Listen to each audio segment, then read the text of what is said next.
ನಮಸ್ಕಾರ, ಶುಭ ಸಂಜೆ ಪ್ರೀತಿಯ ವೀಕ್ಷಕರೆಲ್ಲರಿಗೂ ಸಂಕಲ್ಪ ಸಿದ್ಧಿ ಕಾರ್ಯಕ್ರಮಕ್ಕೆ ಆತ್ಮೀಯ ಪ್ರೀತಿಯ ಸ್ವಾಗತ ಹೇಳ್ತಾ ಇರೋದು ನಾನು ಅನುಷಾ. ಮೊದಲ ಬಾರಿ ಚಾನೆಲ್ ವೀಕ್ಷಿಸ್ತಿದ್ದೀರಾ ಅಂತಂದರೆ ಈಗಲೇ ನಮ್ಮ ಚಾನೆಲ್ನ ಸಬ್ಸ್ಕ್ರೈಬ್ ಮಾಡಿ, ನಮ್ಮ ವಿಡಿಯೋಸ್ನ ಲೈಕ್ ಮಾಡಿ. ಇನ್ನು ಕಾರ್ಯಕ್ರಮದಲ್ಲಿ ನಮ್ಮ ಜೊತೆಲಿದ್ದಾರೆ ಸ್ಪಿರಿಚುವಲ್ ಗುರು ಡಾಕ್ಟರ್ ವಿಷ್ಣುದತ್ತ ಗುರುಜಿಯವರು. ಗುರುಗಳನ್ನ ಕಾರ್ಯಕ್ರಮಕ್ಕೆ ಬರಮಾಡ್ಕೊಳ್ಳೋಣ. ನಮಸ್ತೆ ಗುರುಗಳೇ, ಕಾರ್ಯಕ್ರಮಕ್ಕೆ ಭಕ್ತಿಯ ಸ್ವಾಗತ. ಒಳ್ಳೆದಾಗಲಿ ಅಮ್ಮ. ಗುರುಗಳೇ, ಮೊನ್ನೆ ನಾನು ಒಂದು ಬಂಗಾರ ಖರೀದಿ ಮಾಡೋದಕ್ಕೆ ಅಂತ ಹೋಗಿದ್ದೆ. ಉಂಗುರ ತಗೊಳ್ಬೇಕಿತ್ತು. ಈ ಒಂದು ಮಂತ್ಲಿ ಸ್ಕೀಮ್ ಹಾಕಿರ್ತೀವಿ, ಅದು ಪೂರ್ಣ ಆದಮೇಲೆ ನಾವು ಏನಾದರೂ ತಗೊಳ್ಳೋವಂಥದ್ದಿರುತ್ತೆ. ಅಲ್ಲಿ ಹೋದಾಗ ನನಗೆ ಎಲ್ಲೂ ಕೂಡ ನಾನು ನೋಡಿರಲಿಲ್ಲ, ನಿಮ್ಮ ಬಳಿ ಮಾತ್ರ ನೋಡಿದ್ದೆ ಒಂದು ವಸ್ತು. ಅಲ್ಲಿ ನೋಡಿದಾಗ ನನಗೆ ಶಾಕ್ ಆಯಿತು.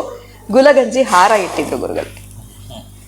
ಸೊ ಇದು ಏನಿದ್ರದ್ದು ಒಂದು ಉದ್ದೇಶ ಅಂತ ಗೊತ್ತಾಗಿಲ್ಲ. ಜೊತೆಗೆ ಅದನ್ನ ಇಟ್ಕೊಳ್ಳೋದ್ರಿಂದ ನಮ್ಗೆ ಯಾವ ರೀತಿ ಲಾಭಗಳಾಗತ್ತೆ, ಅದನ್ನ ನಾವು ಕೊಂಡ್ಕೊಳ್ಬಹುದಾ, ಅದು ದುಬಾರಿನ, ಎಲ್ಲಿ ಪಡ್ಕೊಳ್ಬೇಕು ಅದನ್ನು? ಯಾಕಂದರೆ ನಾನು ತುಂಬ ಹಿಂದೆ ತಮ್ಮ ಹತ್ರ ನೋಡಿದಾಗ ಕೇಳಿದ್ದೆ, ಬಟ್ ಎಲ್ಲಿ ಏನು ಅನ್ನೋ ವಿಚಾರ ನೋಡಿರಲಿಲ್ಲ. ಇದನ್ನು ತಗೊಳಕ್ಕೆ ಹೋದಾಗ ಅಲ್ಲಿ ನನಗೆ ಬಂಗಾರದ ಅಂಗಡಿಯಲ್ಲಿ ಕಾಣಿಸ್ತು.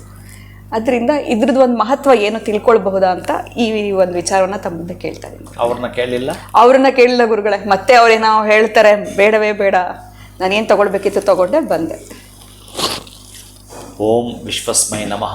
ಪ್ರೀತಿಯ ಬಂಧುಗಳೇ, ಗುಲಗಂಜಿ ಒಂದು ಮಾತೇ ಇದೆ, ಗುಲಗಂಜಿ ಗಾತ್ರದಷ್ಟಾದರೆ ಕೊಡು ಅಂತ ಕೇಳ್ತಾರೆ.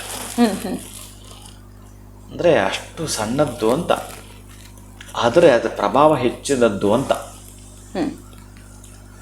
ಗುಲಗಂಜಿ ಈಗ ನೀವೇನು ಬಂಗಾರದ ಅಂಗಡಿಯಲ್ಲಿ ನೋಡಿದ್ದೀರೋ ಅದು ಆಕರ್ಷಣೆಯೂ ಹೌದು, ಅತ್ಯಂತ ಪ್ರಬಲ ಶಕ್ತಿಯೂ ಹೌದು. ಗೊತ್ತಿದ್ದವ್ರಿಗೆ ಮಾತ್ರ. ಕಾಡಿನ ರಾಣಿ ಅಂತ ಕರೀತಾರೆ ಇದನ್ನು. ಕಾಡಿನಲ್ಲಿ ರಾಣಿಯಾಗಿ ಮೆರೆಯುತ್ತೆ ಅದು. ಇನ್ನೂ ಒಂದು ಮಾತಿದೆ ಇದಕ್ಕೆ. ಈ ಗುಲಗಂಜಿ ಅರ್ಧ ಕೆಂಪು, ಅದರ ತಲೆ ಕಪ್ಪು. ಪೂರ್ಣ ಕೆಂಪು ಗುಲಗಂಜಿ ಏನಾದರೂ ಆಯಿತು ಅಂತಂದರೆ, ಪೂರ್ಣ ಪ್ರಮಾಣದಲ್ಲಿ ಗುಲಗಂಜಿ ಕೆಂಪಾದರೆ ಪ್ರಳಯವಾದೀತು ಅಂತಹ ಸೂಚನೆ ಅಂತೆ ಅದು. ಅಂದರೆ ಇಷ್ಟು ಸಣ್ಣದಕ್ಕೆ ಅಷ್ಟು ಸೂಚನೆ ಹೇಳ್ತಾನ. ಅಂದರೆ ಗುಲಗಂಜಿ ಮಹಾಲಕ್ಷ್ಮಿ ಕೂಡ ಆ ಗುಲಗಂಜಿಯನ್ನು ಇಟ್ಟು ಕೆಲವೊಂದು ವಸ್ತುಗಳ ಜೊತೆಗೆ ಪ್ರವೇಶ ಮಾಡಿಸಿದ್ದಂತೆ. ಮಹಾಲಕ್ಷ್ಮಿನೇ. ಅಂದರೆ ಈಗ ನೀವು ಬಂಗಾರದ ಅಂಗಡಿಗೆ ಏನು ಹೋಗಿದ್ದೀರಿ, ಮೊದಲು ತೂಕ ಅಂತಿತ್ತಲ್ಲ, ತೂಕ ಇರಲಿಲ್ಲ, ವೆಯ್ಟ್ ಮಿಷನ್ ಇರಲಿಲ್ಲ. ಮತ್ತೆ ಹೇಗೆ ಇದು ಮಾಡ್ತಾ ಇದ್ರು? ಅದೇ ಈ ಗುಲಗಂಜಿಯ ಪ್ರಮಾಣ, ಅದು ಒಂದೇ ಪ್ರಮಾಣ ತೂಕ ಮಾತ್ರ ಬರುತ್ತೆ ಅದರದ್ದು. ಅದಿಟ್ಟರೆ ಇಷ್ಟೇ ಇರುತ್ತೆ ಅಂತ ಆ ಗುಲಗಂಜಿ ಗ್ರಾಮ್ನಷ್ಟಾದರೂ ಕೊಡು ಅಂತ ಕೇಳ್ತಾರೆ. 1 ಗ್ರಾಮ್ಗಿಂತೂ ಕಡಿಮೆ, 1 ಮಿಲಿಗಿಂತೂ ಕಡಿಮೆ ಏನಿರುತ್ತೋ ಅದರದ್ದು ಲೆಕ್ಕ ತಗೊಂಡಿರ್ತಾರೆ. ಅದಕ್ಕೆ ಗುಲಗಂಜಿ ಅಟ್ರಾಕ್ಟಿವ್ ಹೌದು, ಔಷಧವೂ ಹೌದು. ಇನ್ನು ಔಷಧದಲ್ಲಂತೂ ಹೇಳತಿರೋದು ಅಷ್ಟು ಇದೆ. ಈ ಮಾನಸಿಕ ಅಸ್ವಸ್ಥರಿಗೆ ಬಹುಶಃ ಅವರು ಪ್ರಯೋಗ ಮಾಡಬಾರ್ದಿದ್ದು. ಅದೇ ಕೆಲವೊಂದು ಹೇಳಲಿಕ್ಕೂ ಕಷ್ಟ. ಏನು ಅಂತಂದರೆ, ಆ ಗುಲಗಂಜಿ ಕಪ್ಪು ವರ್ಣದ್ದು, ಕೆಂಪು ವರ್ಣದ್ದು, ಬಿಳಿಯ ವರ್ಣದ್ದು, ಹಳದಿ ವರ್ಣದ್ದು, ಇಷ್ಟೆಲ್ಲ ವರ್ಣಗಳಿದ್ದಾವೆ ಇವು. ನಾನು ಯಾವುದೋ ಒಂದು ಕೆಲಸಕ್ಕೆ ಯಾವುದೋ ಒಂದು ಬೆಟ್ಟದ ಮೇಲೆ ಹೋಗಿದ್ದೆ ಒಂದು ಮೂಲಿಕೆ ತರಲಿಕ್ಕೆ. ಆ ಮೂಲಿಕೆ ಸಿಕ್ತು, ಬಟ್ ಕಡಿಮೆ. ಆಮೇಲೆ ಒಂದು ಕಡೆ ಕುಳಿತುಕೊಳ್ಳಲಿಕ್ಕೆ ಅಂತ ನೆರಳು ಬಯಸಿ ಅಲ್ಲಿ ಹೋದರೆ ರಾಯಿ ಕೆಳಗಡೆ ಎಲ್ಲ ಬಿದ್ದಿದೆ, ತುಂಬ ಬಿದ್ದಿದೆ. ಏನಿದೆ ಇಷ್ಟು ಕೆಂಪಿಗೆ ಅಂತ ನೋಡಿದ್ರೆ ಗುಲಗಂಜಿ. ಅಲ್ಲೇ ಕುಳಿತುಕೊಂಡು ಸ್ವಲ್ಪ ಮುಳ್ಳು ಬಿಡುತ್ತೆ ಅದು. ನಮ್ಮ ಹುಡುಗ ಬಂದ, ಆದ್ಕೊಂಡ್ವಿ, ಬಹಳ ಖುಷಿ ಆಗ್ಬಾರ್ದು. ಈಗಲೂ ಆ ಗಿಡ ನಮಗೆ ಬಹಳ ನೆನಪಿದೆ.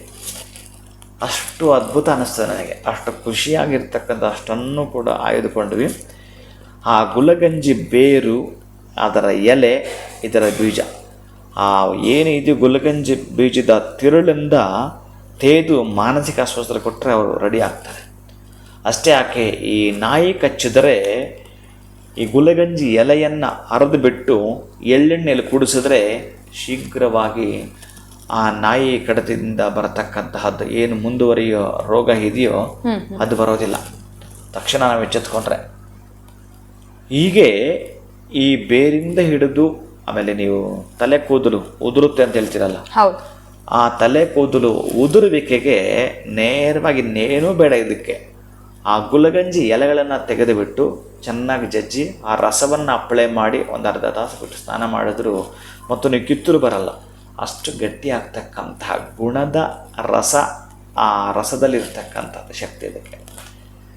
ಅಂತಹ ಗುಲಗಂಜಿ ನೀವೇನಾದರೂ, ಈಗ ನಾನು ಒಂದು ಏನೀಗ ಹಣೆಗೆ ಕುಂಕುಮ ಇಡೋವಂಥದ್ದು ಇದೆಯೋ ಆ ಗುಲಗಂಜಿಯಿಂದಲೇ ನಾನು ಪ್ರತಿನಿತ್ಯ ಏನು ಅರ್ಚನೆ ಮಾಡಿರ್ತೀನೋ ಆ ಗುಲಗಂಜಿ ಇರೋ ಡಬ್ಬಿಗೆ ಹಾಕಿರ್ತೇವೆ, ಅದನ್ನೇ ಧರಿಸೋಂಥದ್ದು. ನಾನು ಇದನ್ನು ನಿಮ್ಗೆ ಯಾಕೆ ಹೇಳ್ತೀನಿ ಅಂತಂದರೆ, ಈ ವಿಶೇಷವಾಗಿರೋ ಈ ದೀಪಾವಳಿನೋ ಅಕ್ಷಯ ತೃತೀಯನೋ ಇನ್ನು ವಿಶೇಷವಾದ ಪರ್ವದಿನಗಳಲ್ಲೋ ಕುಂಕುಮಾರ್ಚನೆ ಮಾಡಿರ್ತಕ್ಕಂತಹದ್ದು, ಅದನ್ನು ನಿಮಗೆ ಇಷ್ಟೂ ತರಹದ್ದು ನೋಡಿ. ಈ ಕೆಂಪು ವರ್ಣದ್ದು ಗುಲಗಂಜಿಯನ್ನು ಮನೇಲಿಟ್ಟುಕೊಂಡರೆ ಕುಜದೋಷ ನಿವಾರಣೆ ಅಂತ ಹೇಳ್ತಾನೆ. ರಕ್ತಕ್ಕೆ ಸಂಬಂಧ ಕಾಯಿಲೆಗಳು ಬರೋದಿಲ್ಲ ಅಂತ ಹೇಳ್ತಾನೆ ಇಟ್ಟುಕೊಂಡ್ರೇನೆ. ಇನ್ನು ಕಪ್ಪು ವರ್ಣದ್ದು ಏನಿರುತ್ತೋ ಅದನ್ನು ಇಟ್ಕೊಂಡ್ರೆ ಆ ಒಂದು ಕುಜದೋಷ ಬರೋದಿಲ್ಲ ಅಂತ ಹೇಳ್ತಾನೆ. ಶರೀರಕ್ಕೆ ಸಂಬಂಧಪಟ್ಟ ದೋಷಗಳು ಬರೋದಿಲ್ಲ ಅಂತ ಹೇಳ್ತಾನೆ. ಈಗೆಲ್ಲ ಇದೆ. ಇನ್ನು ಹಳದಿ ಅಂತಂದರೆ ಗುರುವಿನಿಂದ ದೋಷ ನಿವಾರಣೆ ಆಗುತ್ತೆ ಅಂತ ಹೇಳ್ತಾನೆ. ಇಷ್ಟೆಲ್ಲ ಹೇಳೋ ಅಂಥದ್ದು ಆ ಗುಲಗಂಜಿಯ ಪಾತ್ರ ಬಹಳ ವಿಶೇಷತೆ ಇದೆ. ಅಂತಹ ಗುಲಗಂಜಿಯನ್ನು ನೀವು ನಿಮ್ಮ ಮನೆಯಲ್ಲೂ ಇಡುವಂಥದ್ದು. ಒಂದಷ್ಟು ಕುಂಕುಮದೊಂದಿಗೆ ನೀವು ವ್ಯಾಪಾರ ಮಾಡ್ತಿರಲ್ಲ, ಅಲ್ಲೂ ಕೂಡ ಕುಂಕುಮ ಬಿತ್ತು, ಕೆಂಪು ಗುಲಗಂಜಿ, ಬಿಳಿಯ ವರ್ಣದ್ದು ಗುಲಗಂಜಿ, ಹಳದಿ ವರ್ಣದ್ದು, ಕಪ್ಪು, ಇಷ್ಟೂ ಇಡಬಹುದು. ಅಥವಾ ನೇರವಾಗಿ ಕೆಂಪಿಟ್ಟರು ಕೂಡ ಬಹಳ ಅದ್ಭುತ. ಅಂತಹ ಕೆಂಪು ವರ್ಣದ ಗುಲಗಂಜಿಯನ್ನು ಕುಂಕುಮದೊಂದಿಗೆ ನೀವು ವ್ಯಾಪಾರ ಮಾಡ್ತಕ್ಕಂಥ ತಿಜೋರಲ್ಲಿ ಇಟ್ಟು ನೋಡಿ. ಈಗ ನಡೀತಾ ಇರೋದಕ್ಕೂ ಗುಲಗಂಜಿ ಇಟ್ಟ ಮೇಲೆ ಬಿಸ್ನೆಸ್ ಆಗೋದಕ್ಕೂ ಡಿಫರೆನ್ಸ್ ಇದೆ. ಅದಕ್ಕೆ ಅದರ ಬಗ್ಗೆ ತಿಳ್ಕೊಂಡವ ಬಂಗಾರದ ಅಂಗಡಿಯಲ್ಲಿ ಇಟ್ಟಿದ್ದಾನೆ. ಅದನ್ನು ಬಂಗಾರದ ಅಂಗಡಿಯಲ್ಲಿ ಯಾಕೆ ಇರ್ತಾನೆ ಅಂತಂದರೆ ಅದರ ಮಹತ್ವ ಅವನಿಗೆ ಗೊತ್ತು. ಅಟ್ರ್ಯಾಕ್ಟ್ ಮಾಡುತ್ತೆ, ವಶಿತ್ವವನ್ನು ಮಾಡುತ್ತೆ, ಜನರನ್ನು ಆಕರ್ಷಣೆ ಮಾಡುತ್ತೆ. ಅದನ್ನು ನೋಡ್ಲಿಕ್ಕೆ ಅಷ್ಟೇ ಸುಂದರವಾಗಿರುತ್ತೆ ಅದು. ಆಮೇಲೆ ಅದನ್ನು ಮಾಲೆ ಕೂಡ ಮಾಡಿ ಹಾಕ್ಕೊಂಡಿರ್ತಾರೆ. ಬಹಳಷ್ಟು ಜನಕ್ಕೆ ನಾನು ಆ ಮಾಲೆಯನ್ನು ಕೂಡ ಕೊಟ್ಟಿದ್ದೇನೆ. ಅಂತ ಅದ್ಭುತ. ಆಮೇಲೆ ಕೆಟ್ಟ ದೃಷ್ಟಿ ಅಂತ ಬರಲ್ಲ. ಮನುಷ್ಯನ ಕಣ್ಣಿಗೆ ಕಲ್ಲು ಕರಗುತ್ತಂತೆ, ಆ ಕಣ್ಣಿನ ದೃಷ್ಟಿಗೆ. ಹಾಗಾಗಿ ಮಕ್ಕಳು ಕೂಡ ಇದನ್ನು ಹಾಕ್ತಾರೆ. ದೃಷ್ಟಿ ಆಗ್ತಕ್ಕಂಥದ್ದು ಯಾರಿಗೆ ತುಂಬ ದೃಷ್ಟಿ ಆಗುತ್ತೆ ಅಂತ ಅಂತಿರ್ತಾರಲ್ಲ, ಅವರು ಈ ಒಂದು ಗುಲಗಂಜಿಯ ಮಾಲೆಯನ್ನು ಧರಿಸಿದ್ರೆ ಆ ದೋಷ ಯಾವತ್ತೂ ಬರೋದಿಲ್ಲ ಅವರಿಗೆ. ಅಂಥ ಅದ್ಭುತವಾಗಿರುವ ಶಕ್ತಿ ಇರುವಂಥದ್ದು ಈ ಗುಲಗಂಜಿಯ ಮಾಲೆಗೆ. ಆ ಗುಲಗಂಜಿಯ ಆ ಸೀಡ್, ಆ ಗುಲಗಂಜಿಯ ಬೀಜಕ್ಕೆ ಅಷ್ಟು ಶಕ್ತಿ ಇರುತ್ತೆ. ಅದರ ಮೇಲಿರ್ತಕ್ಕಂಥ ಒಟ್ಟಿಂದ ಹಿಡಿದು ಎಲ್ಲದರಲ್ಲೂ ಕೂಡ ಬಹಳ ಉಪಯೋಗ ಆಗ್ತಕ್ಕಂಥ ಶಕ್ತಿ. ಆಧ್ಯಾತ್ಮದಲ್ಲಿ ಇದನ್ನು ಎಷ್ಟು ಬಳಸ್ತಾರೋ ಅದರ 2 ಪಟ್ಟು ಆಯುರ್ವೇದದಲ್ಲೂ ಕೂಡ ಬಳಸ್ತಾರೆ ಇದನ್ನು. ಅಂತಹ ಶಕ್ತಿ ಇರತಕ್ಕಂಥದ್ದು ನಿಮ್ಮ ಕುಂಕುಮ ಡಬ್ಬಿನಲ್ಲಿ ಅವು ಇದ್ದು ಅರ್ಚನೆ ಮಾಡಿರೋ ಕುಂಕುಮ ಅದಕ್ಕೆ ಹಾಕಿ ಹಣೆಗೆ ಇಟ್ಕೊಳ್ತೀರ ಅಂತಂದರೆ ಅದ್ಭುತವಾಗಿರತಕ್ಕಂತಹ ಜೀವ ಶಕ್ತಿ ಈ ಗುಲಗಂಜಿ ಮತ್ತು ಕುಂಕುಮ ಇವೆರಡನ್ನೂ ಒಂದು ಜಿಪ್ ಕವರ್ಗೆ ಹಾಕ್ತಿರೋ, ಸಣ್ಣ ಡಬ್ಬಿಗೆ ಹಾಕ್ತಿರೋ, ನಿಮ್ಮ ಹತ್ರ ಇಟ್ಕೊಂಡು ಪ್ಲಸ್ ನಿಮ್ಮ ಅಂಗಡಿಯ ತಿಜೋರಿ ಕಡೆ ಇಟ್ಟು ನೋಡಿ, ಅಲ್ಲಿಂದ ಆಚೆಗೆ ನಿಮಗೆ ಗೊತ್ತಾಗುತ್ತೆ. ಅದು ಗುಲಗಂಜಿಯ ಮಹತ್ವ. ಖಂಡಿತ ಗುರುಗಳು. ಅಂದರೆ ಪ್ರತಿಯೊಬ್ಬರು ಕೂಡ ಇದನ್ನ ಇಟ್ಕೊಳ್ಳೋದ್ರಿಂದ ಯಾವ ರೀತಿ ನಾವು ನಮಗೇನಾದರೂ ದೃಷ್ಟಿ ಬೀಳೋವಂಥದ್ದು ಇಲ್ಲ, ಆ ಜೊತೆಗೆ ಏನಾದರೂ ಕೆಲಸ ಕಾರ್ಯಗಳಲ್ಲಿ ನಮ್ಗೆ ಸಕ್ಸಸ್ ಆಗಬೇಕು ಅಂತಂದರೆ ಅಲ್ಲಿ ಕೂಡ ವ್ಯಾಪಾರ ಜಾಗಗಳಲ್ಲಿ ಕೂಡ ಇದು ಲಾಭವನ್ನು ತಂದು ಕೊಡುತ್ತೆ ಅಂತ ಹೇಳಿದ್ರಿ. ಸೊ ಪ್ರತಿಯೊಬ್ಬರು ಕೂಡ ಇಟ್ಕೊಳ್ಳೋವಂಥದ್ದು ಒಳ್ಳೇದೇ ಅಂತಲೇ ಹೇಳ್ಬೋದು. ಸೊ ದುಬಾರಿ ಇರುತ್ತಾ ಗುರುಗಳೇ? ಹೇಗೆ ಎಲ್ರಿಗೂ ಕೂಡ ಕೈಗೆಟ್ಕೋ ಬೆಲೆನ ಸಿಗುತ್ತೆ? ಕಡಿಮೆ ಸಿಗುತ್ತೆ ಕೂಡ ಕೆಲವೊಂದು ಪ್ರಾಂತ್ಯಗಳಲ್ಲಿ. ಈಗ ನಾನು ಹೇಳಿದ್ದು, ಈಗ ನಾನು ಹೋಗಿದ್ದು ಈ ರಾಮನಗರದ ಕರಡಿ ಬೆಟ್ಟ ಅಂತಿದೆ. ಆ ಕರಡಿ ಬೆಟ್ಟದ ತಪ್ಪಲಲ್ಲಿ ಬೇಕಾದಷ್ಟಿದ್ದಾವೆ, ಗಿಡಗಳಿದ್ದಾವೆ, ಅಲ್ಲಿ ಸಿಗ್ತವೆ, ಖುಷಿಯಾಗಿ ಸಿಗ್ತವೆ. ಅದರಲ್ಲೂ ಪೂಜಾ ಗಂಧಗಳು ಕೂಡ ಸಿಗ್ತವೆ. ಅದನ್ನು ಆಯ್ದು, ಗಿಡಕ್ಕೆಲ್ಲ ಹಾನಿ ಮಾಡ್ಲಿಕ್ಕೆ ಹೋಗಬೇಡಿ, ಅಲ್ಲಿ ಕೆಳಗಡೆ ಬಿದ್ದಿರುತ್ತಲ್ಲ ಅದನ್ನು ಆಯ್ದುಕೊಂಡ್ರು ಕೂಡ ಸಾಕು.